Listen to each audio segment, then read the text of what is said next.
Well, as you know, this year my talks are about the architecture of disruption.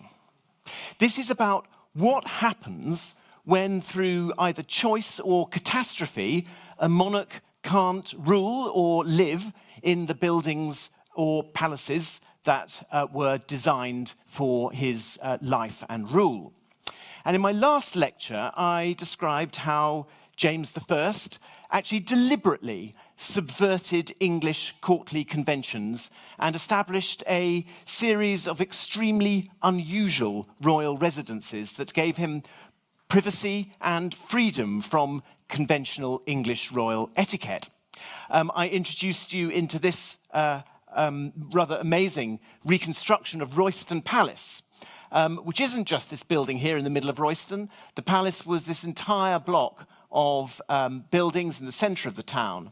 And from our perspective, it's very hard to regard Royston as a palace at all. It looks just like a jumble of houses in a market town. Well, today we're going to turn our attention to King Charles I, and in a completely different way from his father, he too ended up living in places which we would hesitate to call palaces. But the difference was between him and his father that, unlike James I, Charles strove at every turn to maintain the magnificence and dignity due to him as a sovereign. Well, on the 22nd of August, 1642, Charles I raised his royal standard at Nottingham, signalling the end of a standoff with Parliament and the beginning of what we know as the Civil War. Since the 10th of January that year, when Charles had abandoned London after his botched attempt to arrest the 5 members of Parliament, he'd been on the move. He had hastily exited from Whitehall, and he arrived late at night at Hampton Court, which was completely unprepared to receive the royal family. It was cold and only partially furnished when Charles entered his privy lodgings. But the king's concern that night was not comfort, it was security, and preparations were undertaken at lightning speed for the king and queen to move to the safety of Windsor Castle. And it was noted at the time that, and I quote, "Things are done in such post-haste that I have never heard of the like for the voyage of persons of so great a dignity." These hurried moves to Hampton Court and Windsor were the first spontaneous moves of hundreds that the king was to make over the next 5 years before he eventually returned to St. James's Palace a prisoner in January 1649. The court normally planned its itinerary months in advance to allow houses to be furnished and repaired and larders and cellars to be stocked in preparation. But at war, Charles and his family often stayed in makeshift accommodation. The king sleeping under a hedge at Lostwithiel in Cornwall and in the back of his coach at Wolvercote in Oxfordshire. Determined to protect his privilege and his pride, and finding the process of negotiation with his opponents frustrating and baffling in equal measure, Charles seemed almost to enjoy being in the field. The Queen, Henrietta Maria, more focused, more motivated, and it should be said more angry than her husband, apparently relished the situation in which she found herself. Well, the first great battle of the Civil War was fought at Edge Hill, 10 miles northwest of Banbury, and in its aftermath, it was natural that the court and the army should move to Oxford. The university was fervently loyal to the crown, and the city, which of course is in the crook of 3 rivers, was actually very easily defensible. The king was greeted outside Oxford by the vice-chancellor of the university, who was assured by the king that he would only remain in the city until, and I quote, "we can, with safety to our honour and person, in peace, return to the Jerusalem of our nation, our city of London." Thus, for 3.5 years, Oxford became the seat of the court, the headquarters of the army, in effect, the royalist capital city. But it was also a garrison town, a fact demonstrated by the appointment of Jacob Lord Astley as its military governor and a board of civilian Lord Commissioners. The governor and the Lord Commissioners had to liaise with the mayor and aldermen on one hand, and the vice-chancellor and the heads of the colleges on the other. Governing Oxford, while it was the royalist capital, was complex and fraught, even more complex and fraught than it is today. The king made his headquarters at Christchurch. Now, what I'm showing you here is not Christchurch College as you have ever seen it. This is a reconstruction of Christchurch as it was perhaps intended to be when Cardinal Wolsey founded it in 1525. This is a reconstruction by my former colleague, Daphne Ford. What Wolsey did was cannibalised the site of the medieval priory of St Fryswide and converted the site into what was intended to be the largest college in Oxford or Cambridge. And you can see the vast great cloister flanked to the north and south by a great hall and by an enormous chapel that was never built. The scheme, of course, was interrupted by his death in 1530. And although the hall, arguably the most magnificent in Oxford, was completed, this great cloistered quad here was only built on 3 sides. The rest was not completed. Instead of this chapel being constructed, the priory church became the college chapel. But not for long. The episcopal reorganisation that took place after the Reformation saw a new diocese being formed in Oxford, and the chapel became Christchurch Cathedral with its own dean and chapter. Now, this combined arrangement of college and cathedral was unique. But what made it even more unusual were provisions in Cardinal Wolsey's founding statutes of the college, which specified that it should be used by the monarch, by his eldest son and their households, whenever they liked. Now, where exactly Wolsey intended the royal lodgings, the royal palace, if you like, within Christchurch College to be is uncertain.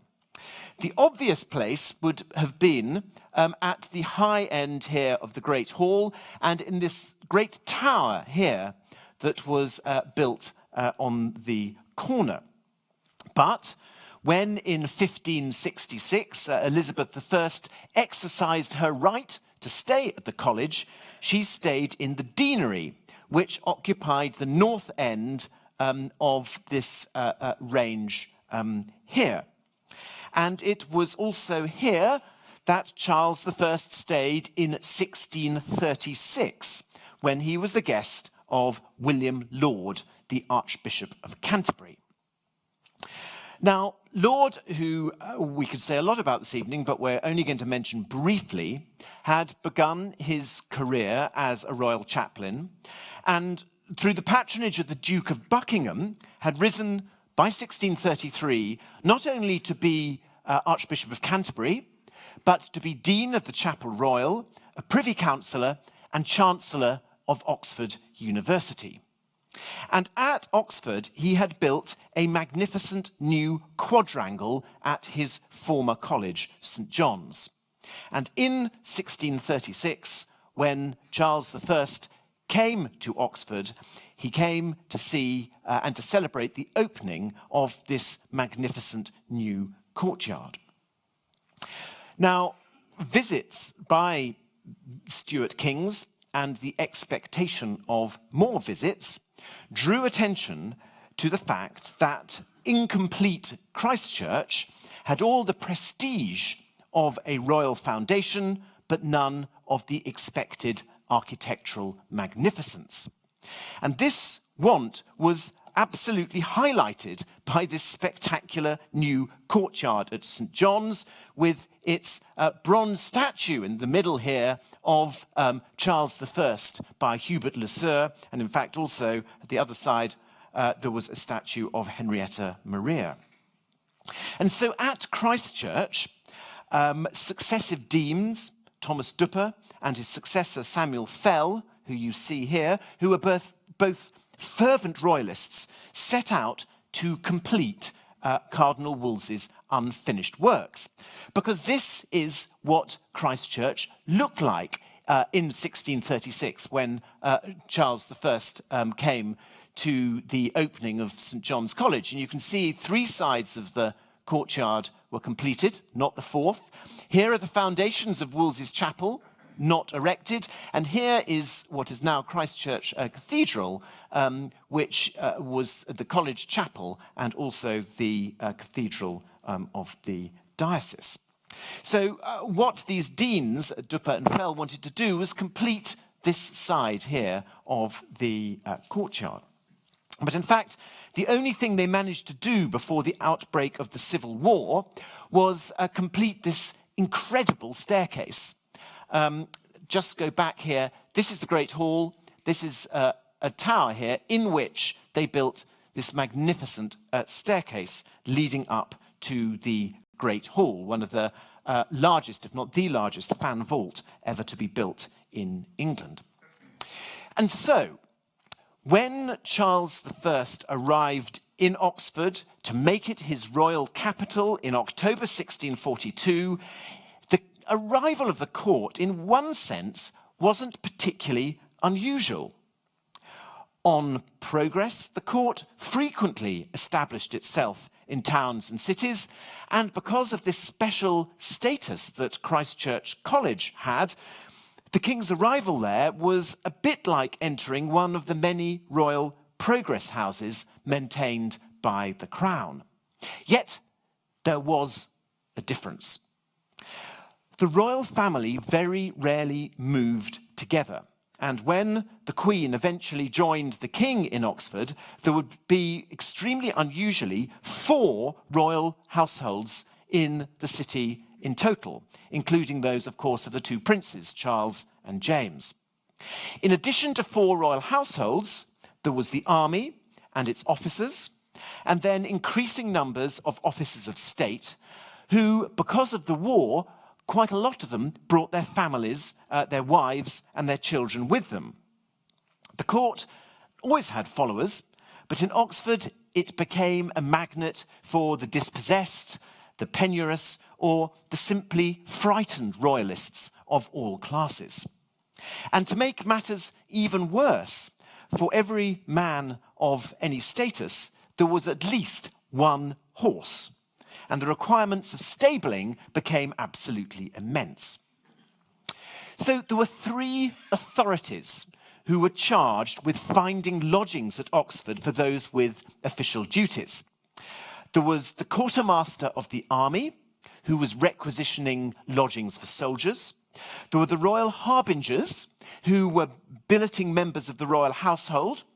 And then there was the governor of the city, who was housing the garrison.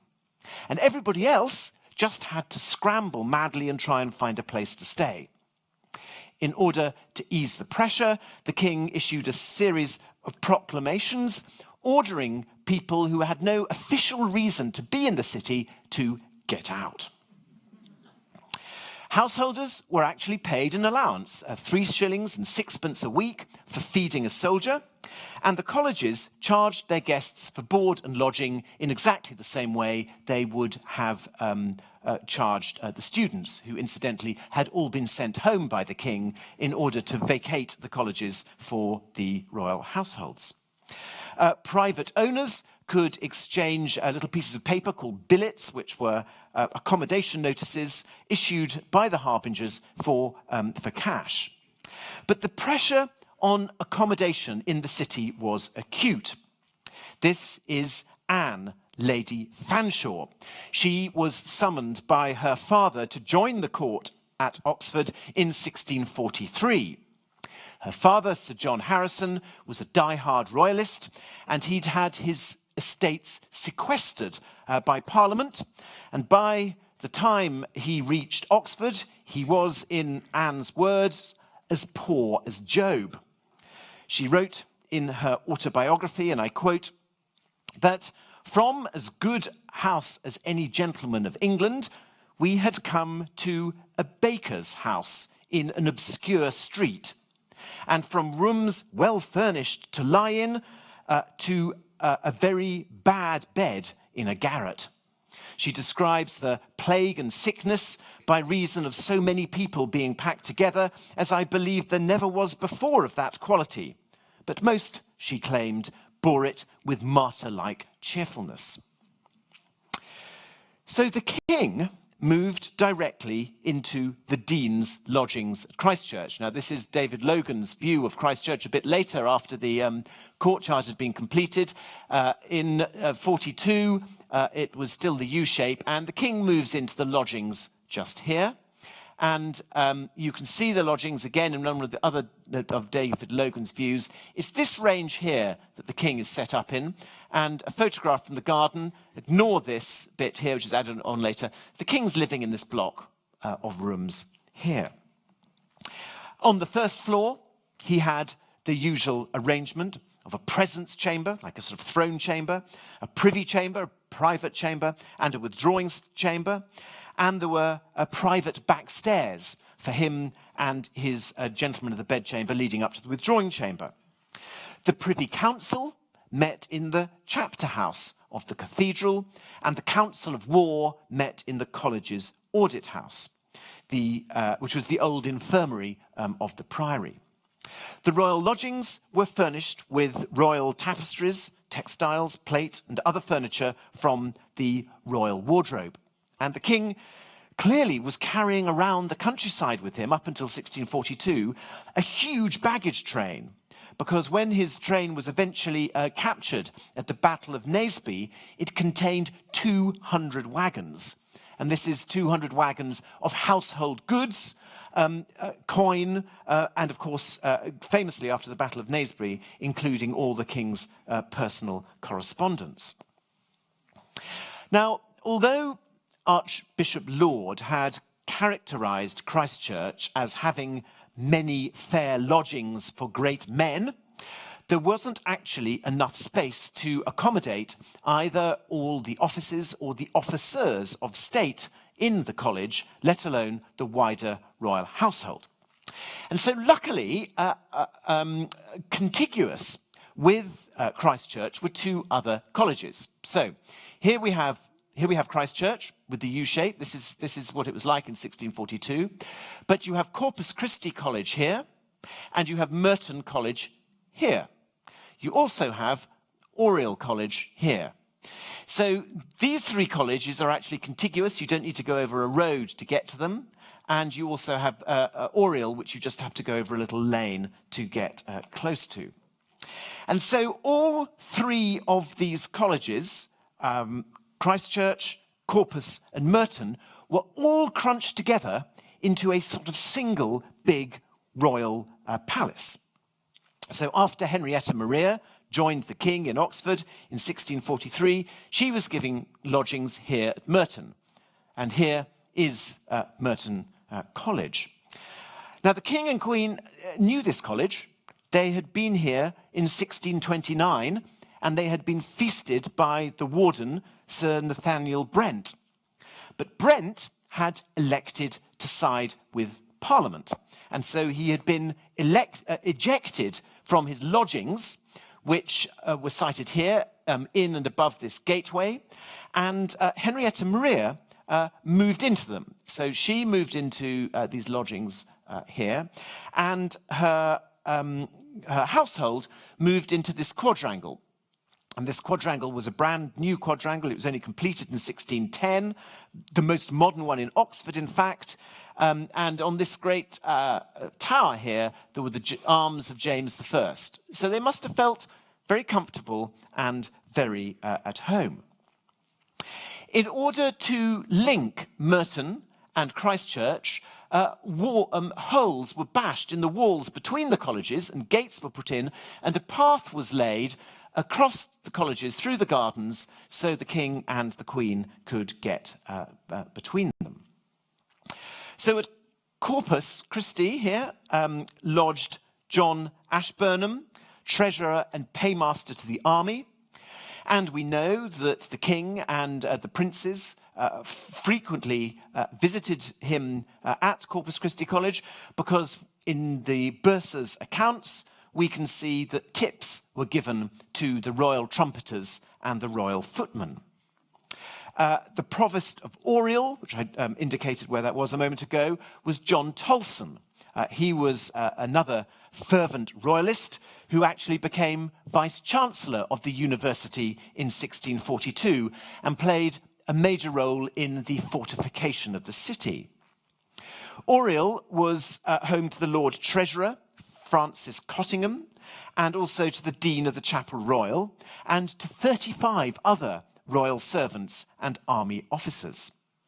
Cottington chaired meetings of the executive committee of the Privy Council in the college. But perhaps the most important role of Oriel College was as the editorial office for Mercurius Aulicus, or the Court Mercury, which was the royalist newspaper published in Oxford from 1643 to 1645, which was the mouthpiece of the royalist cause. So the sort of propaganda hub was established at Oriel College, right in the heart of this sort of royal enclave.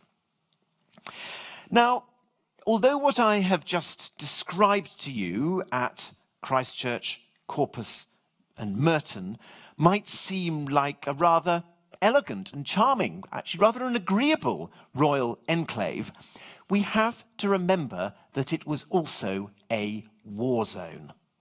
Oxford was a walled city, and the medieval defences were supplemented by a series of modern bastions and gun emplacements.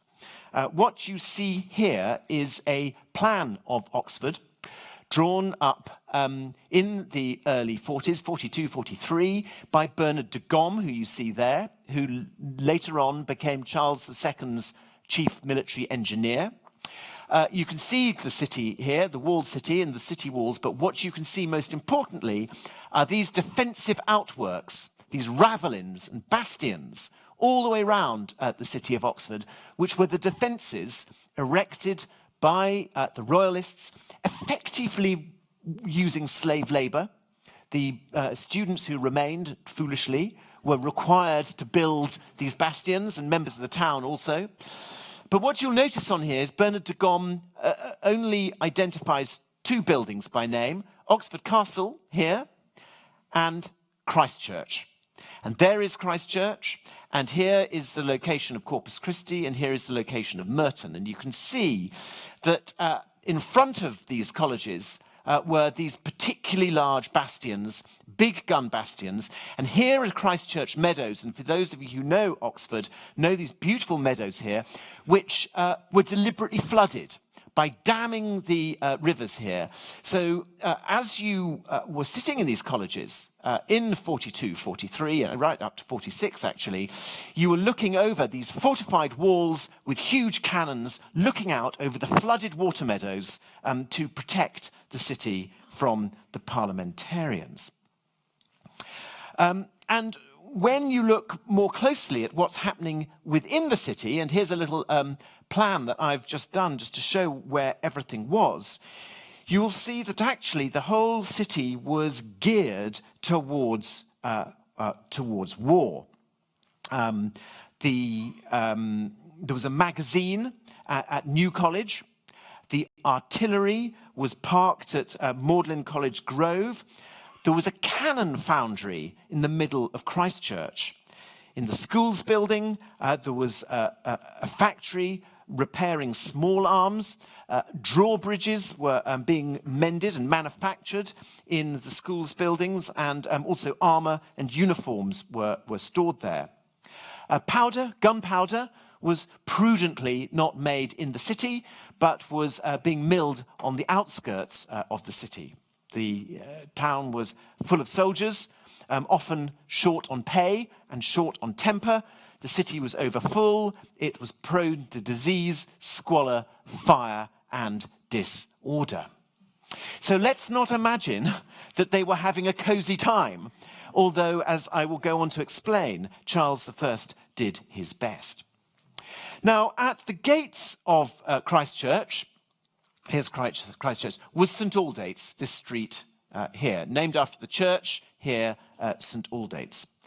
And this long street here became the street where the bulk of the royal household was accommodated.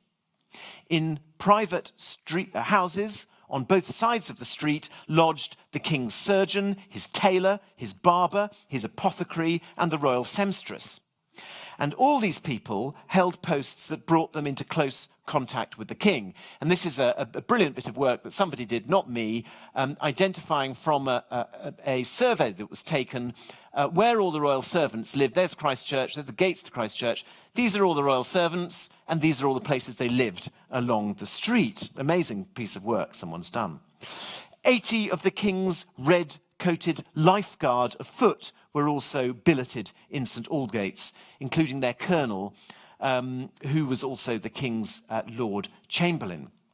And on the west side of St Aldate's, here was Pembroke College, whose master was another royalist, and here resided the Secretary of State, Sir Edward Nicholas, and 79 other senior royalists and household officials.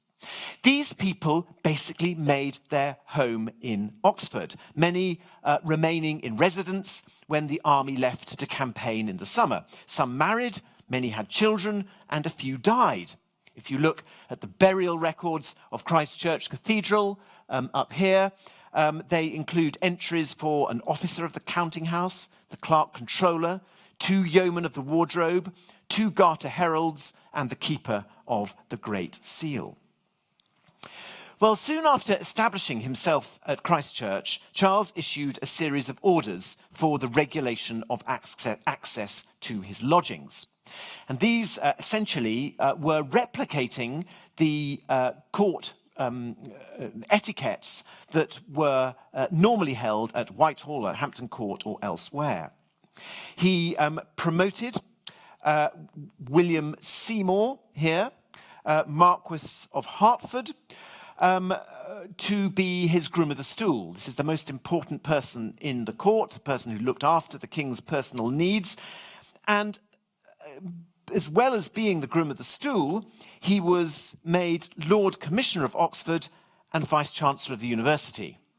So the king is bringing together all the important posts in a single person as his closest servant at Christchurch College. Well, when the Queen made her ceremonial entry into Oxford in 1643, she came in her coach, in a great sort of parade of people. She moved into Merton, as I've said, and she, of course, was accompanied by her Catholic priests, her confessor, and her Catholic attendants. There was great anxiety amongst the fellows of the college about holding Anglican services in the Merton Chapel while she was in residence, but the Queen insisted that the Anglican services continue, and she must have heard Mass with her household elsewhere in the college. Now, what we have to remember about the court at Oxford was that the summer was the campaigning season. That's when you fought. But the court completely retreated to Oxford during the winters. So the winters of 1642 to 3, 43 to 4, and 44 to 5, court life was almost normal. The Royal Army officer, Sir Henry Slingsby, described a day in the king's routine in 1644, and I quote, "He kept his hours most exactly, both for his exercises and for his dispatches, as also his hours for admitting all sorts to come and speak with him. You might know where he would be from any hour from his rising, which was very early, to his walk he took in the garden, and so to chapel and dinner. So after dinner, if he went not abroad, he had his hours for writing or discoursing or chess playing or tennis. So, as before the Civil War, the king spent much of his leisure time in the Queen's lodgings, where he could be free from the restrictive etiquette of his own apartments. And it didn't take much detective work to work out that because their youngest child was conceived in Oxford, he probably spent the night there too.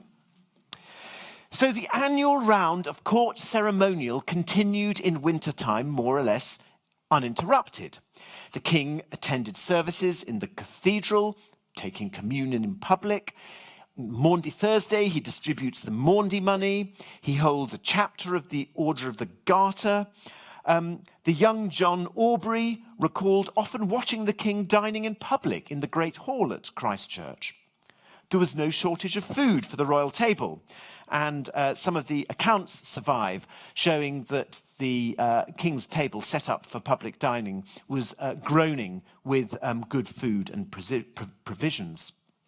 And here, in fact, is the Great Hall at Christchurch, where the king dined and indeed where he feasted visiting ambassadors. To Oxford also came the parliamentary representatives to try and negotiate a settlement with the king. And there are various descriptions of them being received in the royal rooms at Christchurch, just as if they had been at an audience with the king at Whitehall. So this ordered maintenance of court and state etiquette and the use of state theatre at Christchurch was just as important to Charles I as was the military effort. For Charles to be visibly king and to be afforded due deference was crucial not only to his own dignity, but to the dignity of his office, which was the thing he was fighting to preserve. The Oxford court was no ramshackle compromise. It was conducted with deliberate dignity and magnificence. While the ceremonial side of the king's life was upheld, there was no neglect of pleasure. Charles hunted with his hounds in his own park at Woodstock, just outside Oxford. And in poor weather, he played tennis with the Prince of Wales, the Duke of York, and Prince Rupert. There was, in fact, a tennis court at the back. So this is Christchurch. This building here is a tennis court. There's a wonderful account in November 1643. Just think what's going on. November 1643, and he orders his master of the robes to send a servant from London to Oxford to bring a bolt of taffeta, 2 pairs of garters, and roses with silk buttons to make him a tennis suit. Although most court musicians stayed in London, some came to Oxford and they accompanied services at Christchurch. But as well as the musicians, came actors to perform plays and masks at court, although perhaps without some of the complex scenery that had become commonplace at Whitehall. In February 1546, at the sort of nadir of the king's position in Oxford, a play was acted before him, and I quote, "to keep up his spirit instead of good success from his soldiery." Sir Anthony Van Dyck had died just as the Civil War had begun, and the English painter, sometime protege of Van Dyck, came to Oxford, rented a house, and set up a painting studio at St. John's College. And in here were painted Prince Rupert, Prince Maurice, Prince James, Prince Charles, and as well as the king himself. And these amazing pictures by Dobson, and I urge you to go and see them in the portrait gallery if you've never seen these before, totally capture what life must have been like in Oxford in the early 1640s. And I love this group portrait of 1645 to 6, showing a meeting between 3 royalist commanders in the royal capital at Oxford. In 1643, the king ordered all royal servants should come and join him at Oxford, and this was a prelude to an attempt to relocate all the central organs of state from Westminster to Oxford. And so the law courts were brought to Oxford, the Chancery, the Exchequer, and crucially, so was the Mint. And the Oxford Mint, which was set up in New Hall Inn, actually produced huge amounts of coin, including one of the most beautiful English coins ever struck.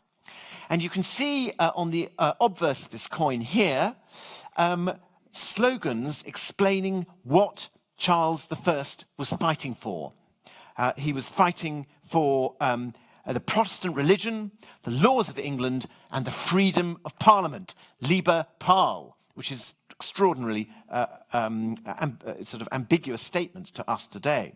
But what I really want you to look at is this side of the coin. And here you see the king on his horse bestriding Oxford. And this remarkable coin must have been struck on the king's orders, because what he is doing here is he's showing his pride in Oxford, his pride in its buildings, the beauty and the history of this city. And we know that when he actually had an opportunity in 1645 to move the court to Bristol, he resolved to stay in Oxford, as it was the only place that could have accommodated the court in comfort and the only place that he thought was suitable to his and the court's magnificence. Well, Henrietta Maria, as I've already mentioned, became pregnant. She had to leave Oxford. It was very unhealthy, so she disappears. She goes down to the West Country, then she gets a ship to the Channel Islands, and she ends up in France. The king never sees her again. And as Oxford is completely encircled by the parliamentary army, on the 27th of April, 1646, he rides out of Oxford disguised as a servant, accompanied by 3 attendants, and abandoning his capital and abandoning his son, the Duke of York. On June the 25th, the keys of the surrendered city were handed to the parliamentary general, General Fairfax, who, with the other senior parliamentary officers, entered the city and made for Christchurch. There, sitting in the royal presence chamber on the chair of estate in Christchurch College, was Prince James, the future James II, King of England. One by one, the parliamentary generals kissed the 12-year-old's hand. Only one of their number knelt at the feet of the boy, the 12-year-old boy, as he did so. That man was Oliver Cromwell. Even in the humiliation of defeat, the magic of monarchy was alive. Well, I'm not going to go through all the various shenanigans that got Charles I from Oxford to Hampton Court. But that is indeed where he ended up in January 1647, after a deal with the Scots allowed him to be moved to the south. And so Hampton Court was his resting place for 11 weeks from the 24th of August. And what is usually described as Charles's imprisonment at Hampton Court was barely house arrest. Not only did he have free movement about the palace and parks, but he retained all his attendants, and he essentially held court in miniature, maintained by Parliament's official sanction. The house was refurnished for his arrival. Plate was issued from the Jewel House at the Tower of London for his table. It also seems that Charles requested paintings of his family to be sent from Whitehall to hang on the walls of Hampton Court. And they include, we're pretty sure, portraits of Henrietta Maria painted by Van Dyck. He then successfully petitioned Parliament for his children to come and visit him. and between June and November 1647, they came several times a week, talking, hunting, playing tennis with their father. In October that year, Charles requested that they should occasionally be allowed to stay overnight, a request that was granted. Elizabeth came to stay in a bedroom off the Privy Gallery, and she asked that the king's guards should be moved a little further off, as she claimed that their noise kept her awake at night. Charles's stay at Hampton Court was remarkably happy. Royalist supporters came from London to see him, pay their respects. Also came senior parliamentary officers, including Oliver Cromwell and Henry Ireton, with whom the king discussed the so-called heads of proposals, the draft agreement that was being touted as the best constitutional offer on settlement on offer. On the 9th or 10th of October, though, Cromwell wrote to Colonel Edward Whalley, Charles's supervisor at Hampton Court, warning him that the army might try and assassinate the king. Whalley showed the letter to Charles. The following night, under cover of darkness, Charles escaped. What he had done, almost certainly, was slip out. The royal privy lodgings are over here, and this bit sticking out here is the private stair, the privy stair that led down from the privy lodgings into the gardens. And what Charles did was slip out of this staircase through the gardens to the waterside here, where there was a boat waiting for him that took him over the water. There were horses waiting for him on the other side, and he galloped off into the night. There was no agreed plan of where he was going to go to, at least not until they had got past Farnham, when the king finally decided that he was going to make for the Isle of Wight. Now, the Isle of Wight was chosen because there was no army unit there. Because, of course, we've got to remember the reason he flees from Hampton Court is because he's frightened of being assassinated. There's no army unit there. But more to the point, while he was receiving these various senior parliamentary officers in state at Hampton Court, one of them, Colonel Robert Hammond, made a good impression of him.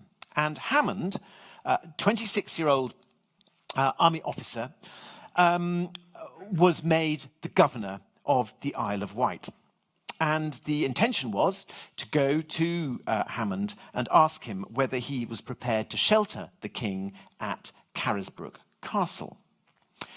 Well, I think the king was pretty lukewarm about this plan. He was placing himself in the hands of a parliamentary army officer who clearly had conflicted loyalties. But Charles had very little choice. And so he made the short sea crossing across the Solent to the Isle of Wight and on to Carisbrooke Castle. So those of you who know the Isle of Wight, here's Newport up here, and here is Carisbrooke. You can see the castle right in the middle. I mean, it's an incredibly strategic position.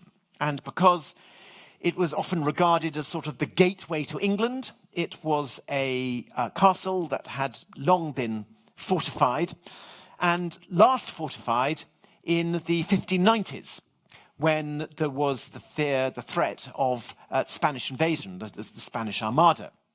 And at that point, the castle was refortified by its captain, Sir George Carey. And you can see here's the medieval castle, and these outworks, they look a bit like the ones around Oxford, don't they? Very similar. These artillery outworks were put right the way around the castle in order to protect it from Spanish invasion. Sir George Carey, who was the captain of the castle and responsible for this refortification, was the son of Lord Hunsdon, who was the Queen's cousin. And he inherited Lord Hunsdon's titles in 1596. He'd actually been appointed captain of the castle in 1583, and he clearly felt that the sort of medieval lodgings which the constable inhabited here were not really up to scratch. And so he built a brand new large residence here, BB, these rooms here, for himself, in which he lived in some style. 13 quite handsome rooms with what were described as a fair pair of large stairs. And in fact, Charles I had been feasted in these handsome lodgings when he was Prince of Wales in 1618. But of course, the king's visit in November 1647 was rather different from his feasting as Prince of Wales in 1618. He moved into these lodgings where he received a number of island dignitaries, and he explained, and I quote here, that my resolution in coming here being but to be secured till there may be some happy accommodation made. In other words, he basically wanted to be safe until some deal was done by Parliament. How long this was going to take, nobody knew. And so Charles successfully requested that his household servants that he had hurriedly left behind at Hampton Court should be sent to Carisbrooke to join him. And a large posse of servants arrived at the castle at the end of November with several dozen carts of furnishings, including tapestries and furniture and plate and bedding and everything, that completely transformed these lodgings here into a handsomely furnished royal palace. A month later, the royal coach, with a liveried coachman and footman, were also shipped across the sea and delivered to the castle. And at first, the king, living at Carisbrooke, was remarkably free to travel round the island in his coach, sightseeing and doing a spot of hunting. But by the end of the year, security was tightened up. The king went out much less, and after a rather feeble attempt by some local people to rescue him, so-called rescue him, the excursions round the island ceased, and he was effectively imprisoned. What I think is so striking about the king's initial establishment is that he was accommodated in fine rooms, richly furnished, and attended by a household of some 70 attendants. And even after Parliament purged his household of suspect servants, there were still 30 servants in the castle. They managed to continue a royal life with a considerable degree of formality. He ceremoniously dined in public. He went to daily prayers. He received visitors. He read books that had been sent down from London from the Royal Library. He listened to music. He touched people for the king's evil. And after the construction of a bowling green, which was specially made for him in the East Bailey, this is a bowling green here, he played bowls regularly. And towards the end of the summer, a little pavilion was built, obviously quite a remarkable building, because we've got the accounts for it, for the king's shelter. It was rather a rainy summer. Two incidents in particular, I think, tell us something about the king's mental state. One of the guests brought up from London to see him at Carisbrooke was John Webb. Now, John Webb was Inigo Jones's assistant, and he had been working with Inigo Jones on an extraordinary project to rebuild Whitehall Palace. This project had been going on and off during the 1530s, and astonishingly, with Charles I in captivity at Carisbrooke, he called for John Webb and asked him to bring his plans for Whitehall to the castle because he'd got leisure time so he could discuss what they were going to build next. And this is what they were going to build next. This modest palace here can be characterized by me telling you that this building here is the banqueting house on Whitehall. Okay? So this vast palace was going to cover most of St James's Park and the whole of this area across to the river. These plans were discussed with the king by John Webb, and on the bottom of one of them, the king signed it. Taken, which essentially means this is the plan I have agreed and that you will build. So that's the first thing that sort of characterizes mentality. The second thing is an order that was given to the royal librarian, Patrick Young. Now, the Royal Library was established at St James's Palace, and it was a fantastic library, and it not only contained books and manuscripts and drawings, it contained the King's coin and medal cabinet. And Patrick Young received a letter from the King, signed at Carisbrooke, asking him to consult the antiquary, Sir Symonds Dewes, and ask him to help sort out his coin collection, placing the specimens in precise date order and removing any duplicates. Now, of course, we, ladies and gentlemen, have the benefit of hindsight. And we kind of realize, because we know what happened within 5 months of these orders being given, that they were acts of fantasy on one hand and denial on the other. But they sort of encapsulate the whole period I have been speaking about this evening. A king focused on his regality, focused on the deference that was due to him, focused on his rights, focused on his prerogatives, and unable to see that without compromise on his part, resolution was impossible to find.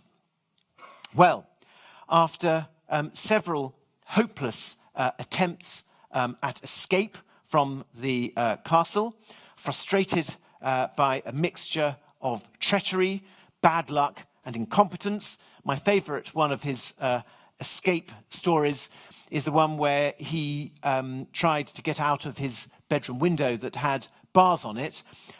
He got his head and shoulders out, and then he couldn't get the rest of him through. And he was stuck half out and half in, and had to be pulled back into his lodgings by his boots before he was spotted. I mean, it was completely hopeless, really.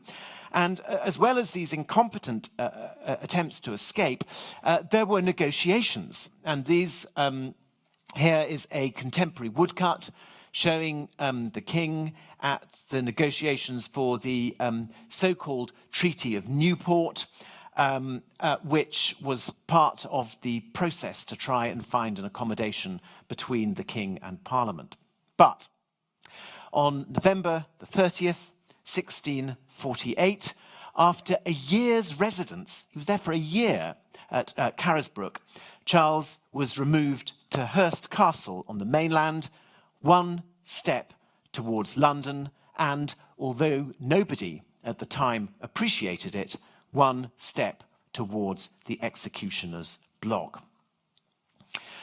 Well, ladies and gentlemen, tonight we have seen how, in a completely different way to his father, Charles I established his court in complex and unexpected environments. These were not out of choice, like his father's. These were out of circumstance. But the king was determined that circumstances would not compromise the deference and order about his person. Indeed, these courts at Oxford and Carisbrooke were as ceremonious as the fixed courts were before the Civil War. In my next lecture, we're going to be looking at the court of Charles II. Not, though, the familiar court after 1660, but his court in exile, and consider how British etiquette interacted with architecture in far from ideal circumstances in France and in Holland. Thank you very much.